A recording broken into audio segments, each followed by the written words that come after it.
जी मित्रों नमस्कार। लक्ष्य जीएस क्रैकर और लक्ष्य आईएएस चैनल में सारे मित्रों को बहुत बहुत स्वागत है।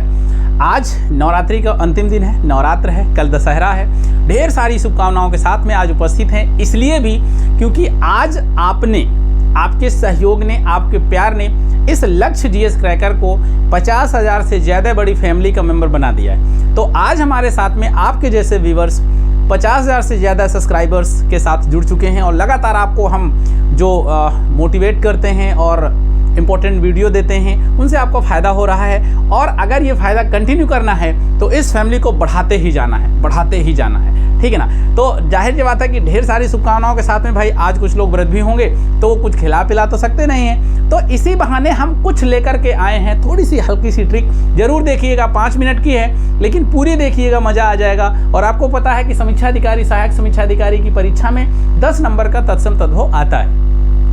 उस 10 नंबर को पूरा करने के लिए 2-3 क्लासें होती हैं, लेकिन ये क्लास आपको सिर्फ हम एक देंगे और 50% आपका तत्सम तद्भव समझने में आसानी हो जाएगी, ठीक है ना। कुछ क्वेश्चन ऐसे आएंगे जो कि आप देखते ही पहचान लेंगे और ट्रिक के बेस पे पहचान लेंगे, फिर वो आपका कभी गलत नहीं होगा। तो चलिए शुरुआत करते हैं तत्सम तद्भव और देखते हैं तत्सम तद्भव में कौन कौन सी ऐसी विशेषताएं हैं, क्या ट्रिक है ऐसी, हिंदी में कौन सी ट्रिक होती है ना। तो चलिए, और मिशन आपको पता ही है, मिशन सचिवालय है और देखिए बिल्डिंग सामने है और यहीं जा करके हमको जो है एक सीट पे कब्जा करना है, ठीक है ना। 322 सीटें हैं, एक सीट आपकी है। तो हम लोग बात करते हैं तत्सम तद्भव की। वैसे हिंदी में जो है शब्द तो कई प्रकार के होते हैं, ठीक है ना। हिंदी में शब्द कई प्रकार के होते हैं। जो आपकी परीक्षा में पूछा जाने वाला है उसमें है तत्सम तद्भव।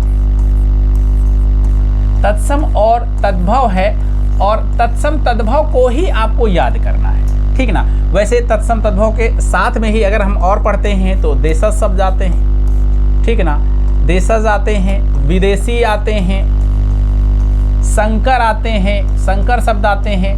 तो इस तरह के शब्द और भी हैं जो आपकी हिंदी की जो है डिक्शनरी में या हिंदी की भाषा में शामिल है। मतलब अगर हम उत्पत्ति की दृष्टि से देखते हैं तो उत्पत्ति की दृष्टि से ये जो शब्द हैं वो यही हैं। मतलब तत्सम तद्भव हो गया, देशज हो गया, विदेशी हो गया और संकर हो गया, अगर इसके तरह से देखते हैं। लेकिन कुछ शब्द ऐसे होते हैं जो रचना के आधार पर होते हैं, उसमें 3 प्रकार के होते हैं। रचना के आधार पर शब्द 3 प्रकार के होते हैं। कौन कौन से होते हैं? एक होते हैं रूढ़ शब्द, एक होते हैं जो है यौगिक शब्द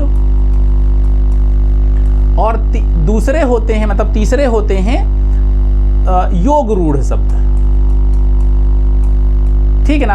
अब इनकी चर्चा तो हम बाद में करेंगे क्योंकि वीडियो बहुत छोटा है। तो सबसे पहले हम लोग सिर्फ इनकी चर्चा कर लेते हैं, इनके बारे में कुछ इंटरेस्टिंग चीज़ है वो आप जान लीजिए। चलिए तो हम लोग स्टार्ट करते हैं उन ट्रिक्स को लेकर के, और साथ आपके सामने ये वीडियो बहुत इंपॉर्टेंट है। और तत्सम तद्भव की पहचान कैसे करते हैं हम लोग जरा देख लेते हैं। देखिए तद्भव क्या होता है कि तद्भव वो शब्द होते हैं जिस शब्द में थोड़ा परिवर्तन करके हिंदी भाषा में प्रयोग किया जाता है। अब थोड़ा परिवर्तन किया जाता है तो परिवर्तन किस में किया जाएगा? तो मतलब आपकी पुरानी जो भाषा है वो है संस्कृत। संस्कृत के शब्दों में थोड़ा सा परिवर्तन करके हम क्या बना लेते हैं? उनको तद्भव बना लेते हैं। और जो मूल संस्कृत के शब्द हैं उनको हम क्या कहते हैं? तत्सम कहते हैं। जो शब्द सीधे संस्कृत से हिंदी भाषा में लिए गए हैं उन्हें हम तत्सम कहते हैं। तो एक तो क्लियर हो गया कि तत्सम मतलब तत् मतलब जैसा, संस्कृत के जैसा, और भव मतलब होता है उत्पन्न, मतलब संस्कृत से उत्पन्न।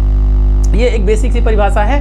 अब इसमें याद क्या रखना है कि कैसे आप जानेंगे कि ये वाला तत्सम है और ये वाला तद्भव है। तो कुछ ऐसे हिंदी वर्णमाला में अक्षर हैं, अगर उन अक्षरों से मतलब उस शब्द में वो अक्षर समाहित हैं तो 50% चांस मान लीजिए कि वो तत्सम या तद्भव होंगे। बस पहचान कर लेनी है कि अगर आपके किसी भी शब्द में ये खा आता है और छा आता है तो वो तद्भव होगा, और जब इसी खा और छा के स्थान पर हमने छा रख दिया तो वही तत्सम होगा। क्योंकि आपसे बताया जाएगा, आपसे बोला जाएगा कि भाई इसका तत्सम का तद्भव क्या होगा। ये शब्द है ना। तो जैसे करपट है, करपट का जो है तद्भव क्या होगा आपसे पूछा जाएगा। जैसे कल हमने ढेर सारे टेस्ट किए तो उस तरह से आपसे पूछा जाएगा तत्सम और तद्भव। तो अगर आप छा लिखते हैं तो ये तत्सम में आता है, और अगर खा और छा लिखते हैं तो ये तद्भव में आता है। कुछ इसके उदाहरण हैं, जरा इनको उदाहरण से समझ लीजिए। जैसे आपने कहा खुर। अब देखिए खुर है ना, तो खुर क्या हो गया, खुर तद्भव हो गया, अछुर क्या हो गया, तत्सम हो गया, खेत क्या हो गया, तद्भव हो गया, और क्षेत्र क्या हो गया, तत्सम। अब इसी खेत का ये क्षेत्र तत्सम है, ये तद्भव है, ठीक है ना। तो इस तरह से अगले शब्द में भी आ जाएंगे। तो जैसे खार है और आंख है, तो खार का तत्सम क्या होगा, छार होगा, ठीक है ना। खार का तत्सम क्या होगा, खार का तत्सम छार होगा। और आंख का अच्छी होगा, जैसा कि आपको पता है। अगले में देख लीजिए, अगला क्या होगा, अगले में खत्री है। खत्री का मतलब क्या होता है, खत्री का मतलब होता है छत्री, है ना। यहाँ पर खत्री लिखा हुआ है, खत्री का होता है छत्री, और खोदना मतलब खोदन का होता है छोदन, ठीक है ना। तो ये आपको याद करना है, और इसी से आपकी बहुत सारी समस्याएं। ईख का होता है इच्छू। देखिए अब यहाँ पर खा लिखा हुआ है, यहाँ पर छा लिखा हुआ है, बाकी मात्रा लग गई। तो छा आने से ही इनमें जिनमें छा का प्रयोग है, ये छत्री वाले छा का प्रयोग है, तो मान लीजिएगा कि ये तत्सम है और ये तद्भव। जैसे अंगरखा है, अंगरखा का अंगरक्षक होता है। साथ में रूखा है, रूखा का रुच होता है, और रखना का रक्षण होता है। तो मोटा मोटा आपने ये मान लिया कि अगर ये छा का प्रयोग किसी भी शब्द में है, और ऐसा नहीं कि 100% में है, कुछ अपवाद है, उनको हम शामिल करेंगे, उसमें भी हम चर्चा करेंगे, उसको भी हम आपको बताएंगे जब आपकी पूरी क्लास होगी, लॉन्ग जो है क्लास होगी, ठीक है ना। उसी तरीके से जिस तरीके से आपने खा और छा का देखा, उसी तरीके से ये सा का देखिए, और ये सा स्रा खा का देखिए। अगर किसी भी शब्द में स्रा का प्रयोग है, सा का प्रयोग है और खा का प्रयोग है, तो ये तत्सम होगा, ठीक है ना। और अगर सा का प्रयोग है तो ये तद्भव होगा, एकदम क्लियर सी बात है। अब जरा इसके उदाहरण देख लीजिए। देखिए ससुर है, ससुर, यहाँ पर स्व आ गया तो ससुर हो गया। वैसे सांवला का है, श्यामल हो गया, ठीक ना। वैसे ही सतसई का है, सप्तसती हो गया।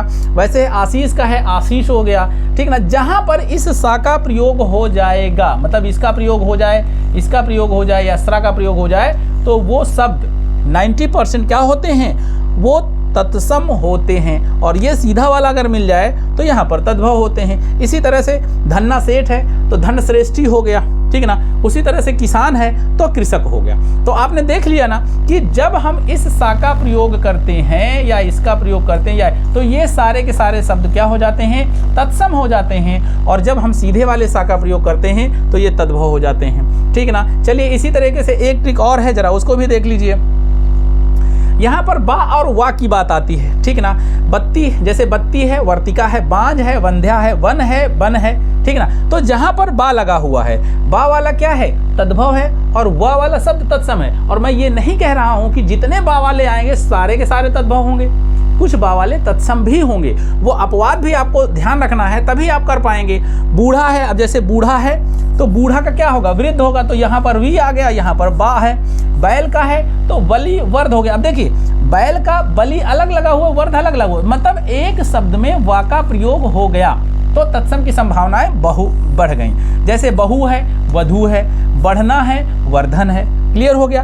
अगर आप वा बा आए, खा छा सा आए, या छत्राज्ञा आए, तो आप मान लीजिएगा कि इस तरह के शब्द तत्सम की पहचान कराएंगे। उसके बाद में भी देखिए री और रा आता है। री का मतलब होता है ये उड़ने वाला, है ना। और इस रा का मतलब होता है जैसे क्रा में लगता है ना, क्रा में ये वाला रा ये हो गया, ये वाला रा री हो गया।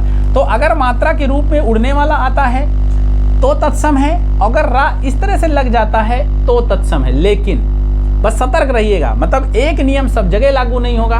50% ये मतलब 50 से 70 लगभग 70% तक ये नियम काम करेगा, और 30% अपवाद भी काम करेंगे, वहां भी आपको ध्यान रखना है। जैसे सरसों है, समेटना है, साथ है, सीसा है। अब ये सारे के सारे तद्भव शब्द हैं, ठीक ना, तद्भव हैं। अब देखिएगा कि इसमें प्रयोग हम बदलते हैं, इसका तत्सम बनाते हैं, तो तत्सम में क्या हो जाएगा।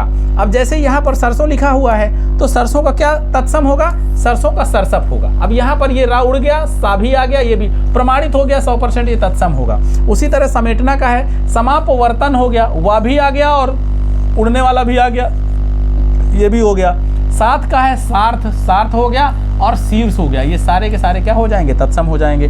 तो ये आपको पहचान रखनी है। अगर इस तरह की पहचान रखेंगे तो हो जाएगा। अगला देख लीजिए, नाक, नाच, आमचूर। इसका तत्सम क्या होगा, नाक का नक्र होगा। अब देखिए ये वाला रा लग गया नीचे की तरफ, और नाच का नृत्य होगा, ये वाला री नीचे लग गया। आमचूर का आमचूर्ण होगा। तो चाहे री लगे, चाहे रा लगे, चाहे अर इर मतलब री लगे, ठीक है ना। ये री अर है होता है, इसको अर कहते हैं, इसको री कहते हैं, इसको रा कहते हैं। अब इस तरह से अगर मात्राओं में आता है तो आपको इसको भी पहचान कर लेने हैं। दूसरा देख लीजिए, सोनार है, ठीक है ना। सोनार का क्या होता है तो आपको पता ही होना चाहिए, स्वर्णकार होता है। सूरज का क्या होता है, सूर्य होता है। श्रोता का क्या होता है, श्रोता होता है। मार्ग का होता है, मार्ग होता है। अब सब में ये रा उड़ा हुआ लगा हुआ है ना, और ये स्त्रो लगा हुआ है, ये लगा हुआ है, तो ये आपके पहचान कराते हैं कि ये सारे के सारे तत्सम शब्द हैं, ठीक है ना। अगला देख लीजिए, लास्ट। खैर, इसमें अभी एक चीज और छूट गई है, ना और अणा का प्रयोग आप जो है इसमें नहीं बताया गया है, क्योंकि वीडियो बहुत छोटा बनाना था। अगर आप विधिवत क्लास में आते हैं तो बहुत अच्छी तरह से समझाया जाएगा, ठीक है ना। और भी बहुत सारे नियम है, वो भी आपको बताए जाएंगे। ना की जगह पर अगर अणा आता है तो जैसे कर्ण होता है ना, कान होता है, कान का कर्ण कर दिया तो कर्ण में अणा आ गया और कान में ना हो गया, तो ना तद्भव है और अणा क्या है, कर्ण। अणा जो है तत्सम है। हम शब्दों की पहचान करने हैं और शब्दों पे ही हमें वर्ण का ध्यान रखना है, ठीक है ना। तो यहाँ पर आपको संधियां भी थोड़ी सी आनी चाहिए, और वैसे ये वाले अक्षर अगर आप याद कर लेंगे तो इससे भी काफी समस्या दूर हो जाएगी, ठीक है ना। तो नवरात्रि की ढेर सारी शुभकामनाओं के साथ, और मारिएगा रावण, और अपने अंदर वाले रावण को पहले मारिएगा, ठीक है ना, क्योंकि अब करना है युद्ध स्तर की तैयारी। बनना क्या है, समीक्षा अधिकारी, और मिशन सचिवालय को कामयाब बनाना है। तो आज की वीडियो हमारी यहीं तक, कल मिलते हैं, तब तक के लिए नमस्कार, जय हिंद।